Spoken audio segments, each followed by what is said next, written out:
The sound of my own recorded voice echoed through the room. Yes, honey, I'm coming home. I love you.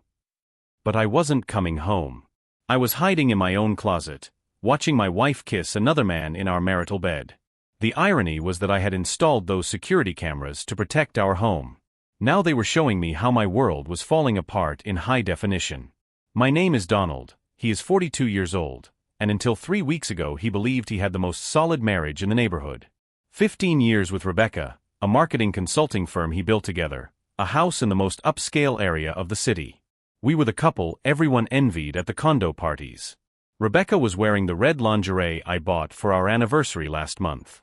The one she said she was saving for a special occasion. Apparently, the special occasion was cheating on her husband with our business partner, Jake Morrison. My best friend since college. The best man at our wedding. The man who helped me pick out Rebecca's engagement ring. He didn't know he had returned early from his business trip to Boston. He didn't know he had decided to check the cameras on his phone after receiving that strange call from an unknown number the night before. Her wife is cheating on him, the female voice had whispered before hanging up. At first, I dismissed it as a prank. Rebecca was incapable of something like that. She was the one who always complained when I worked late, who said our relationship was sacred, who made him swear fidelity even during business trips. But something in her voice bothered me. It wasn't malice, it was pity. Through the cell phone screen, I watched Jake whisper something in her ear. She laughed the way she used to laugh only with him. The same laugh that made him fall in love with her the first time they met at a cafe in Manhattan 16 years ago. They were too comfortable. Too intimate. This wasn't a recent affair. I grabbed the digital recorder I use for meetings and pressed record.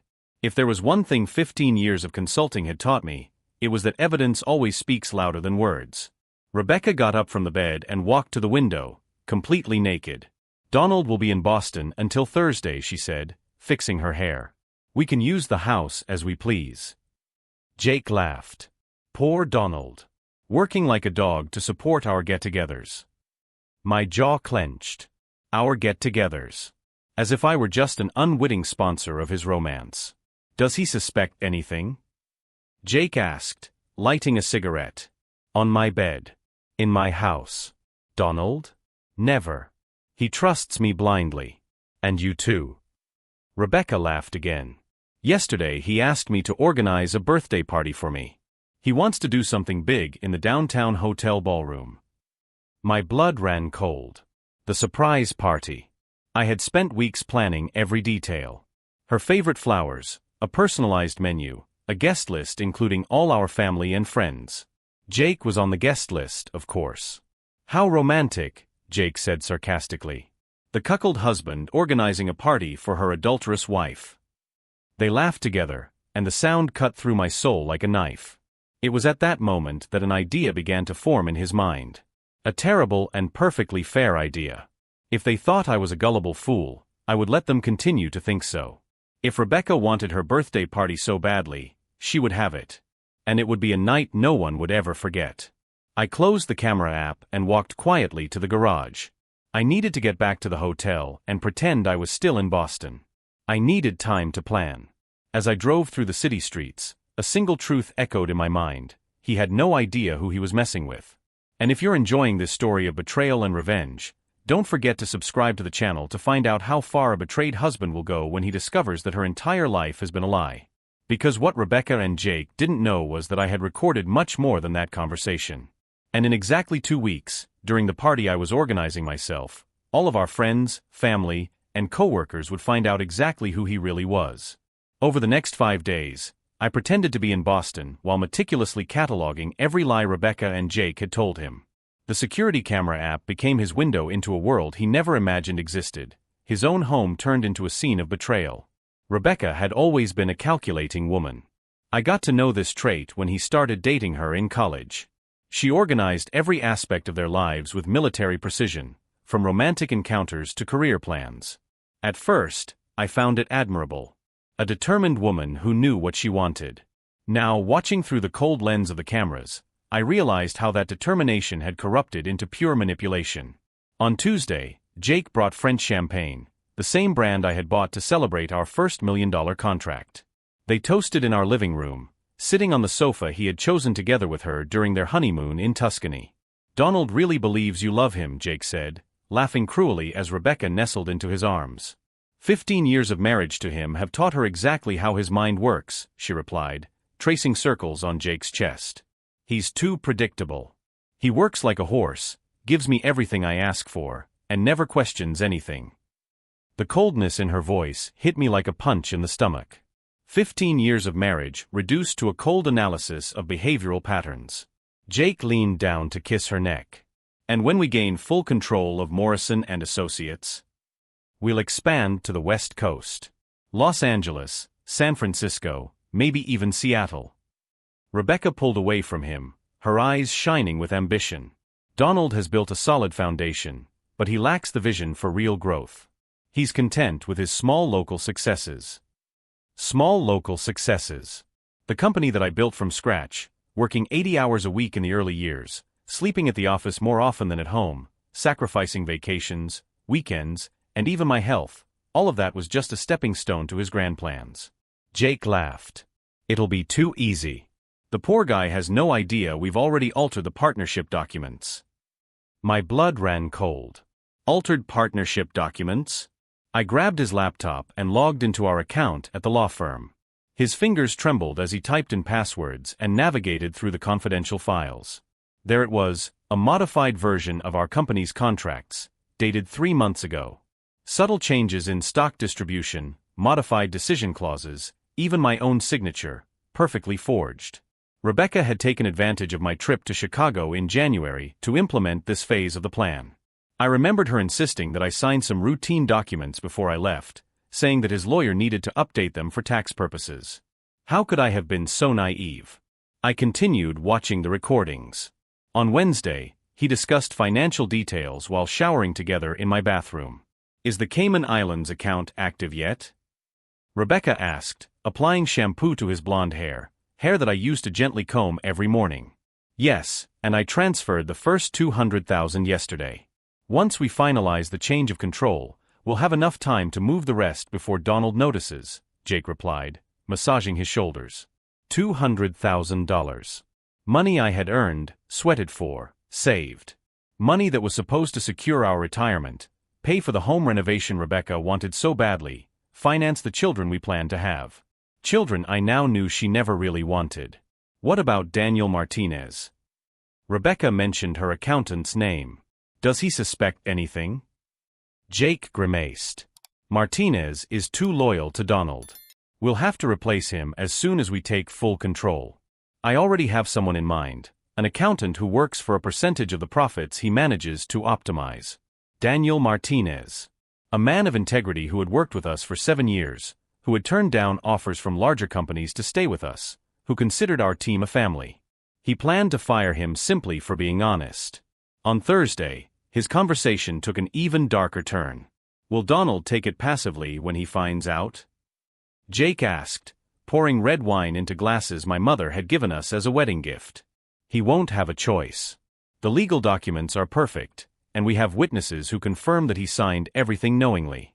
Besides, who's going to believe that his devoted wife of 15 years cheated on him? The narrative will be simple. Donald lost interest in the company, wanted to step away from the business, and gave me full control as his most trusted partner. What if he hires lawyers? With what money?" Rebecca laughed, a sound that used to be music to his ears and now sounded like glass breaking. "By then, all accounts will be frozen for tax irregularities. Our new accountant will make sure of that. They weren't just stealing my company. They were orchestrating my complete financial ruin, leaving me with no resources to fight back, no credibility to defend myself, no dignity to rebuild my life." Jake approached her from behind, kissing her neck as she made coffee. "You're diabolical. I love it." "I learned from the best," she murmured, turning to kiss him. "Donald taught me about business. You taught me about ambition. Together, you made me the woman I am today." The irony was so bitter I almost vomited. I had inadvertently trained my own wife to destroy me. On Friday, they discussed schedules. "The party is in 10 days, Rebecca said, checking her calendar. "I plan to announce our renewed partnership to all the guests. A double celebration, his birthday and the new direction of the company. Including the name change from Morrison & Associates to Morrison Miller Consulting? Exactly. Donald will be so publicly embarrassed that he'll have no choice but to accept graciously or look like a vindictive loser in front of all our clients and friends. Jake applauded ironically. Checkmate in public move. Brilliant. They didn't know that every word was being recorded, that every plan was being documented, that every betrayal was creating irrefutable evidence of fraud, adultery, and conspiracy. As I drove home on Friday night, pretending to return from Boston, a crystal-clear certainty formed in his mind. Rebecca wanted to turn her birthday party into a celebration of her public humiliation. She would have her memorable party. But the celebration would be very different from what she was imagining. Because while they were planning his destruction in the comfort of the house he had bought, I was building her party with the same meticulous precision I had used to build our company. And unlike him, I was not underestimating his opponent. I arrived home on Friday at 8 o'clock in the evening, carrying my suitcase and a perfectly rehearsed smile. Rebecca was in the kitchen, preparing grilled salmon, my favorite dish. The familiar aroma should have reassured me, but now her every affectionate gesture seemed like a carefully choreographed performance. "How was Boston, honey?" she asked, leaning in to kiss me on the cheek. His lips touched my skin in the exact same spot where I had seen Jake kiss her 2 days earlier. "Productive," I replied, controlling every facial muscle to maintain normality. "The contract with Henderson Corporation is practically closed. $200,000 a year in consulting fees." Her eyes sparkled, not with pride in my success, but with that cold calculation I now recognized. $200,000 that would soon be contributing to the fund she planned to steal. "How wonderful, darling. You've always been so talented at closing deals." She caressed his face with false tenderness. "I must have married the right person." The right person. The words tasted bitter in my mouth. During dinner, Rebecca casually mentioned the party preparations. "Jake called earlier today. He's excited for his big night. He said he has a special surprise for her." I knew exactly what that surprise was. The public performance that would turn my humiliation into entertainment for our guests. "Jake has always been a good friend," I murmured, cutting my salmon with surgical precision. "Yes, he's special." Rebecca smiled, and for a split second, she let her guard down. The smile was genuine, the kind she never gave him anymore. "By the way, he's coming by tomorrow to discuss some last-minute details about the presentation." Saturday. Jake was coming here. To our house. Probably for another of his intimate encounters, using my fictitious absence as an excuse. Presentation. I feigned curiosity. "Oh, it's a surprise," she laughed, that crystal-clear sound that once made he fall in love. "But it will be something unforgettable. I promise." Unforgettable. She had no idea how prophetic that word would become. That night, I lay next to the woman I had sworn to love and honor until death did us part, listening to her peaceful breathing as she slept without guilt or remorse. Each breath was a silent lie, each unconscious movement an additional betrayal. On Saturday, I pretended to go out to play golf, our usual weekend routine. But instead, I drove to a cafe 20 blocks away and called Daniel Martinez, our accountant. "Donald? Are you okay?" "You never call me on weekends," Daniel said, her voice carrying genuine concern. "Daniel, I need to ask you a confidential question. Have you noticed any irregularities in the company's accounts lately?" Silence on the other end. Too long a silence. "Donald, there's something you need to know. I tried to call you last week, but Rebecca said you were too busy in Boston and didn't want to bother you with technical details." My stomach clenched. What kind of details? Unauthorized transfers. 5 transactions in the last 3 months, totaling $340,000. All approved with signatures that, well, looked like her, but had some inconsistencies. $340,000. More than I had imagined. Much more. Where did the money go? Offshore accounts. The Cayman Islands, mainly. "Donald, I wanted to tell you in person, but Jake told him you had authorized the transfers as part of an international tax strategy." Jake. Always Jake, controlling the narrative, manipulating even his most loyal employees. "Daniel, listen carefully. Don't mention this conversation to Rebecca or Jake. To anyone. Can you do that for me? Sure, but Donald, are you okay? You seem. Just keep it confidential for now. There are some issues I need to resolve first. I hung up and sat in his car for 20 minutes, absorbing the magnitude of the betrayal. It wasn't just $200,000, as he had heard on the recording. It was over $300,000, almost half of his emergency reserves. Money that Rebecca knew I had saved to buy the house on the coast where we planned to retire. Money he had saved by working 70 hours a week for the past 5 years, refusing vacations, canceling romantic getaways, sacrificing personal time to secure his future. A future she was selling to finance her betrayal. I returned home 2 hours later to find Jake's car in my garage. The same garage where I had kept the classic Mustang I had lovingly restored for years, now covered by a tarp neglected, while his car, which was destroying my life, took up the prime space. I entered through the front door, making enough noise to announce my arrival. "Rebecca, I'm home," I shouted, climbing the stairs. "Just a second, honey," came the reply from the bedroom. "Jake and I are finishing up some paperwork." Paperwork. They were probably finishing up the papers that would completely exclude me from the company I had built. 5 minutes later, they came downstairs. Jake with his hair slightly disheveled, Rebecca with flushed cheeks. Both smiling with that excessive confidence of those who believe they are one step ahead. "Donald." He extended his hand with exaggerated enthusiasm. "How was golf?"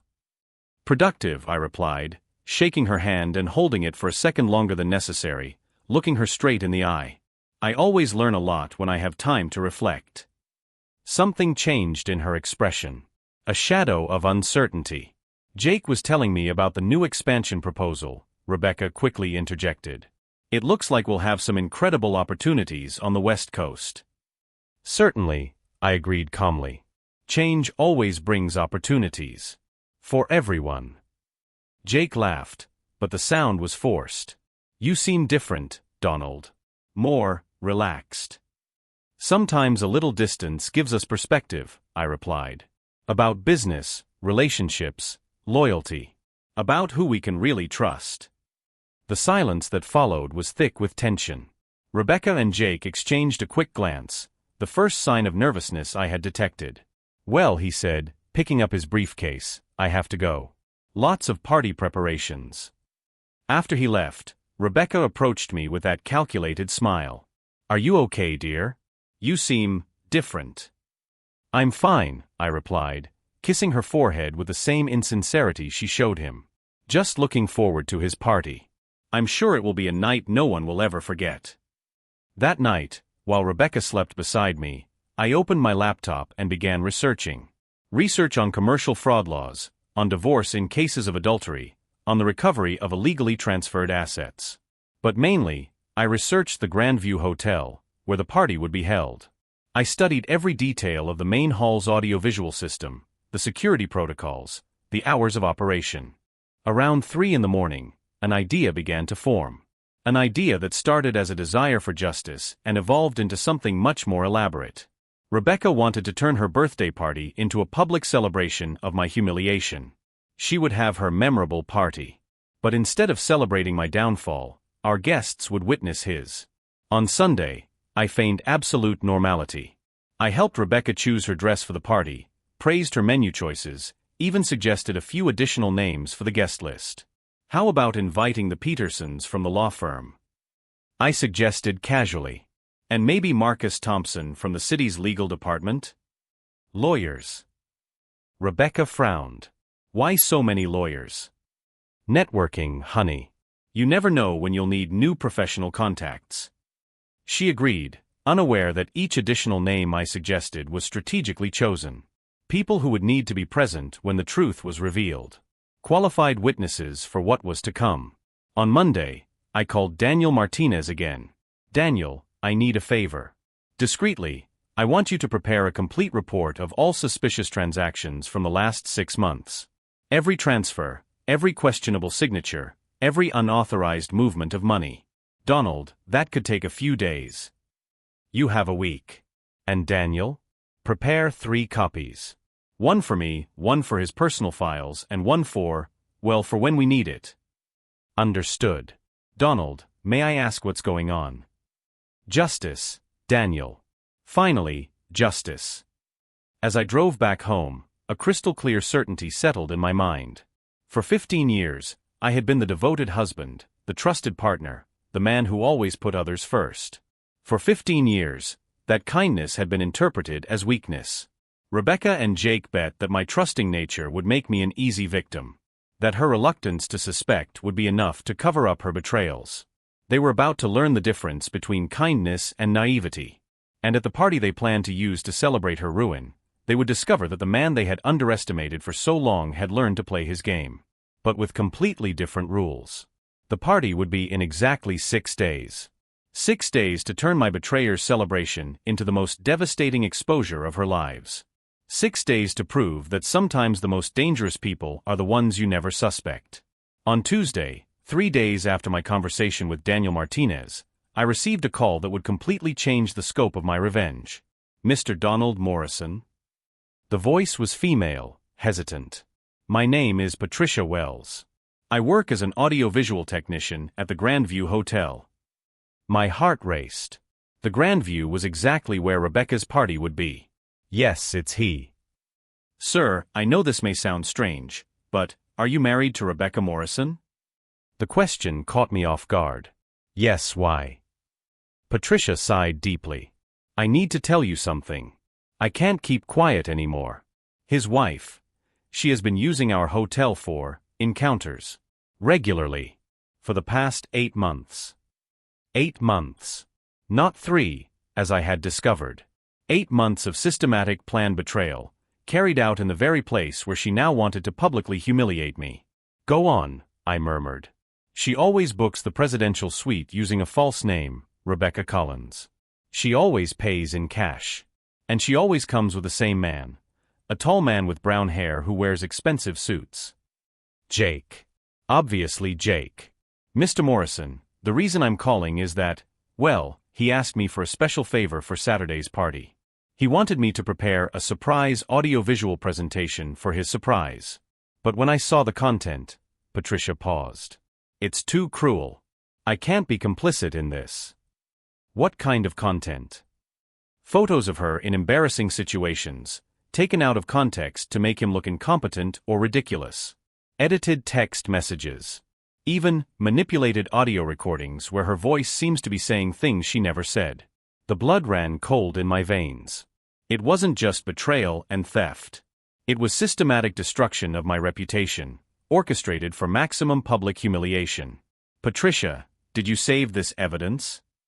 Yes, sir. All of it. And I have something else. He doesn't know that I recorded some of his conversations in the suite. The hotel sound system allows for technical monitoring for quality adjustments, but, well, I heard things you need to know. 2 hours later, I was sitting in the cafe where I had met Daniel, this time waiting for Patricia Wells. A woman in her 50s, gray hair, glasses, the determined expression of someone who had made a difficult but correct decision. She placed a flash drive on the table between us. It's all here, she said simply. The original recordings they wanted to use against you, the conversations I recorded of her, and something else. The records of every time they used the presidential suite. Dates, times, even photos from the lobby security cameras. I plugged the flash drive into my laptop right there. The files were devastating. Not just evidence of adultery, but detailed confessions about the company's fraud scheme, discussions about how to legally neutralize him, even cruel laughter about how he was too pathetic to suspect anything. In one particularly distressing recording, Rebecca said to Jake, Donald is so predictable. He's planning this party as if it were a declaration of eternal love. Little does he know it will be our public declaration of independence of him. Jake replied with a laugh, poor guy. When we announce the new company structure in front of all his clients, he'll have no choice but to accept it or look like a lunatic. Patricia watched her expression as I processed the material. Mr. Morrison, there's one more thing. They asked her to prepare a second surprise for the party. What? A presentation announcing her voluntary retirement from Morrison and Associates, with her digitized signature on documents that, well, that I know she never signed. The audacity was staggering. Not only did they want to humiliate me, but they wanted to turn the party into a public ceremony of forced transfer of power, with our entire professional network as witnesses. Patricia, can he access the hotel's audiovisual system? She nodded. I'm the lead technician. I have full access to the sound and projection equipment. An idea began to form. An idea that would turn his plan into a perfect trap. If I prepared a different presentation, could you replace his with it?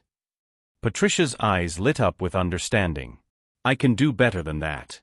I can set up the system so that you have complete remote control during the event. Audio, video, lighting, all from his cell phone.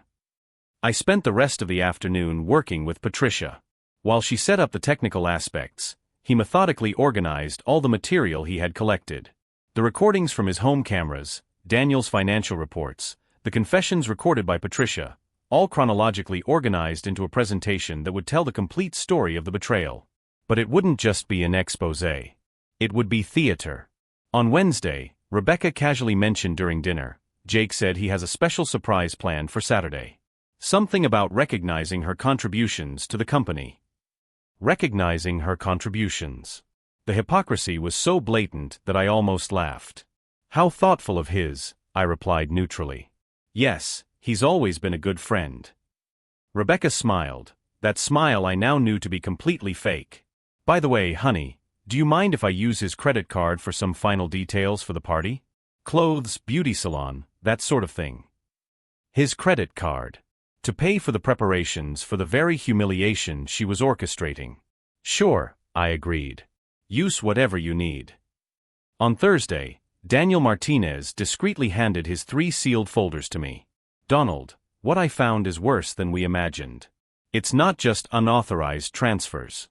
There's evidence of systematic manipulation of the accounting books, creation of phantom clients to justify cash outflows, even falsification of government contracts. Falsification of government contracts. This wasn't just commercial fraud, it was a federal crime. Daniel, I need you to prepare a 4th copy of this report. And on Monday morning, deliver it personally to Federal Prosecutor James Henderson. Daniel's eyes widened. Federal prosecutor? Jake and Rebecca don't realize it, but when they forged that contract with the Public Works Department, they crossed a line that turned civil fraud into a federal crime.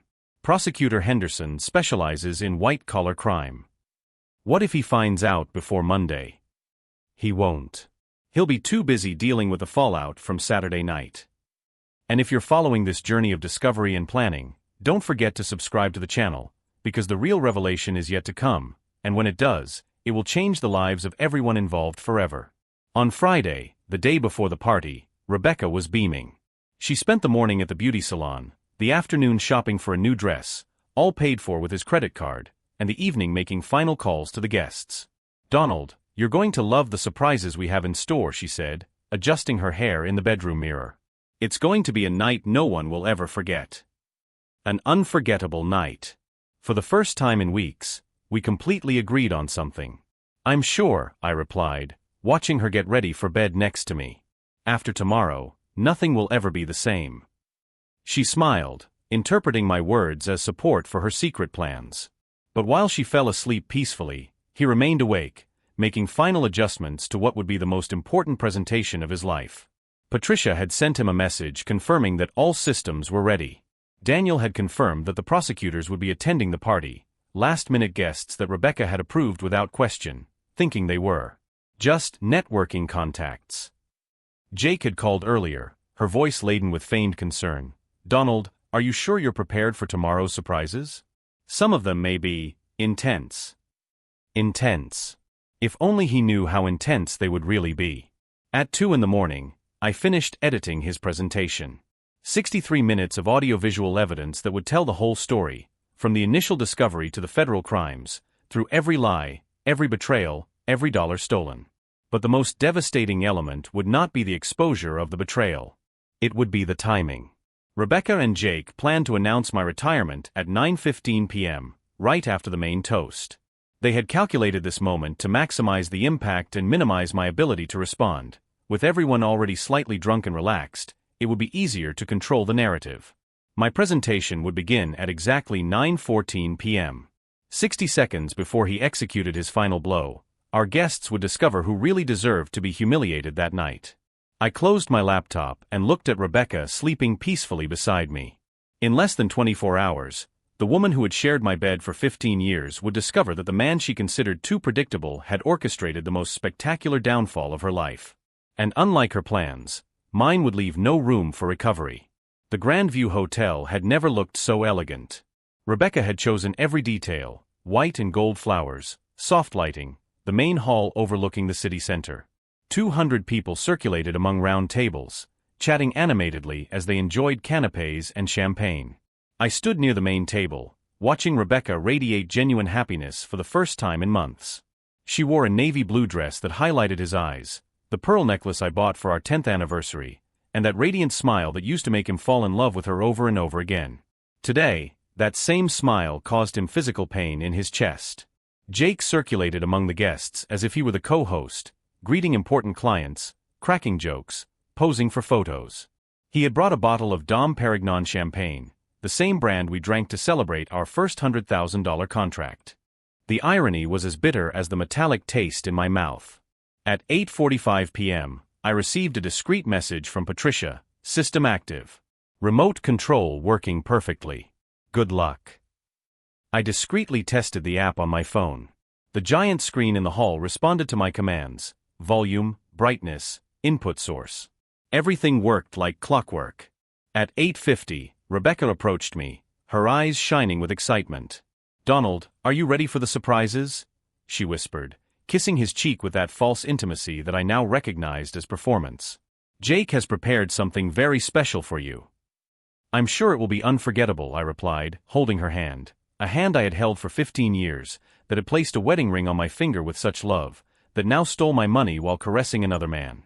Jake approached at that moment, carrying a wireless microphone and that confident smile I knew so well. "Donald, my friend, it's time for some special revelations," he said, winking discreetly at Rebecca. "I'm sure you'll love what we've prepared." Love. If only he knew how much I was about to love the next 10 minutes. "Jake," I replied calmly, "before we begin her surprises, may I make a brief speech? After all, 15 years of marriage deserve a few special words." Rebecca and Jake exchanged a quick glance, the first sign of nervousness I had detected all evening. "Of course," Jake agreed, though her voice carried a note of hesitation. "But keep it brief. We have several surprises planned." I took the microphone from his hands, feeling its familiar weight. In presentations to clients, this object had always represented opportunity, success, growth. Today, it represented justice. "Friends, family, colleagues," I began, my voice echoing clearly through the sound system. "Thank you for being here to celebrate 15 years of my marriage to Rebecca." Polite applause filled the room. I spotted Daniel Martinez near the bar, his face tense with anticipation. 3 federal prosecutors I had invited as networking contacts were strategically positioned near the exits. 15 years is a long time to really get to know a person, I continued, watching Rebecca smile radiantly beside me, completely unconcerned. Long enough to discover her hidden talents, her secret passions, her side projects. The first flicker of unease crossed Jake's face. "For example," I continued, discreetly activating the app on his phone, "did you know that Rebecca has an extraordinary talent for numbers? Especially for international bank transfers." The screen lit up behind me. The first image that appeared was a screenshot of bank statements showing the transfers to the Cayman Islands. A murmur rippled through the room. Rebecca turned to the screen, her expression changing from confusion to utter horror. "Donald, what's going on?" she whispered, her voice losing all her previous confidence. "I'm just sharing some of his talents with our friends," I replied into the microphone, keeping my voice perfectly calm. "For example, this transfer of $80,000 made while I was in Chicago. Impressive, don't you think?" Jake tried to approach the screen controls, but Patricia, strategically positioned near the equipment, discreetly blocked his access. The second image appeared, the recording from my home security cameras, showing Rebecca and Jake in an intimate conversation in my living room. The silence in the room was deafening. 200 pairs of eyes fixed on the screen, slowly processing what they were seeing. "This was recorded last week," I explained casually. Notice how he discusses strategies for transferring control of my company. Jake is particularly eloquent about her supposed naivety. The audio recording began to play, Jake's voice echoing through the speakers. Donald is too predictable. He never suspects anything. Followed by Rebecca's cruel laughter. 15 years of marriage to him have taught me exactly how his mind works. He's too pathetic to question anything. The hall exploded with shocked murmurs. I saw people covering their mouths with their hands, others grabbing his cell phones to record, some getting up from their tables to get a better view. Rebecca tried to wrestle the microphone from my hands. Donald, stop this. You don't understand the context. The context. I repeated, stepping away from her without losing my cool. You're right. Let me provide more context. The third sequence began. The hotel security camera footage showing Rebecca and Jake entering the presidential suite, followed by the audio recordings Patricia had collected. Rebecca's voice echoed through the room. Donald will accept it passively when he finds out. He'll have no choice. Who's going to believe that her devoted wife of 15 years cheated on him? Jake on the recording, what if he hires lawyers? Rebecca, with what money? By then, all accounts will be frozen for tax irregularities. The silence that followed was different. It was no longer shock, it was outrage. I saw in our guests' faces the particular expression that arises when decent people witness absolute cruelty. Jake finally found her voice. Donald, this is a violation of privacy. You can't. I can't what? I interrupted, my voice still calm into the microphone. I can't document crimes being planned in my own home. I can't expose commercial fraud that victimized not only me, but every employee of our company.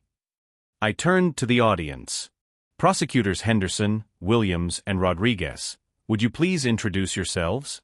I believe you have a professional interest in this evidence.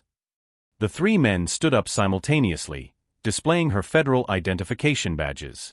The room fell completely silent, except for the sound of Rebecca beginning to hyperventilate. This presentation, I continued, documents not only adultery, but federal bank fraud, forgery of government contracts, and conspiracy to commit organized crime. All meticulously documented over the past 2 months. The fourth set of images showed the forged contracts, the forged signatures, the communications with the corrupt accountant Jake had mentioned in the recordings. Jake tried one last desperate gambit. Guys, Donald has obviously had a nervous breakdown. These are digital montages. Montages. I smiled for the first time that evening. Jake, his own words indicate that he mentioned the name of the accountant who would help optimize our profits. Patricia Morrison, of Morrison Financial Services. She is here today as our special guest. A middle-aged woman stood up near the back of the room, holding a thick envelope. Mr. Morrison, she said, her voice carrying throughout the silent room. When Mr. Miller approached her 3 months ago proposing to manipulate your company's books, she immediately contacted the FBI. Everything was recorded. The expression on Jake's face changed from arrogance to absolute terror. Rebecca collapsed into a nearby chair, her hands shaking uncontrollably. But I wasn't done yet. There's one more revelation, I announced, and the fifth sequence began. For those of you wondering about the intimate details of this betrayal, well, he was kind enough to document everything himself. The images were the photos Patricia had collected from a hotel security system, Jake and Rebecca entering and leaving the suite, the records of all the dates, the receipts for expensive champagne paid for with our company's corporate cards. 83 encounters in the last 8 months, I narrated clinically. Each costing an average of $400 in hotel and restaurant expenses. Money taken directly from company funds that should have been paying our employees' salaries. I saw tears in the eyes of some of our employees who were present. People who had worked overtime, who had turned down raises to help the company, who trusted that his sacrifices were serving a greater purpose. Prosecutor Henderson approached the main table. Mr. Morrison, is this evidence admissible in court? All authenticated, dated, and verified by independent third parties, I replied, handing him a sealed folder, including sworn witness statements and forensic analysis of all digital documents. Rebecca finally found her voice, but it was a desperate, unrecognizable sound. Donald, please, can we talk in private? This isn't what it looks like. It's not what it looks like. I repeated into the microphone.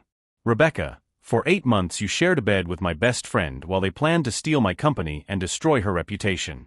What else could it look like? Jake made one last attempt to escape, walking quickly toward the exit. But the 2 security guards I had hired, not out of paranoia, but as a precaution, discreetly blocked her way out. The presentation you prepared to publicly humiliate me, I announced, would begin in exactly. I checked my watch, 3 minutes.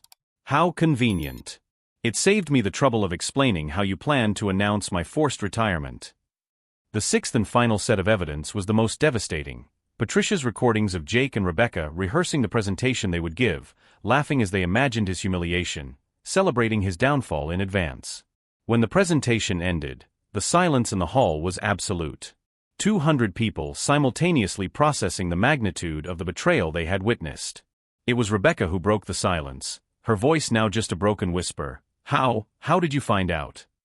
I approached her, speaking low enough that only she could hear, but with the microphone still on. Rebecca, he said that 15 years of marriage taught her how my mind works. You were right.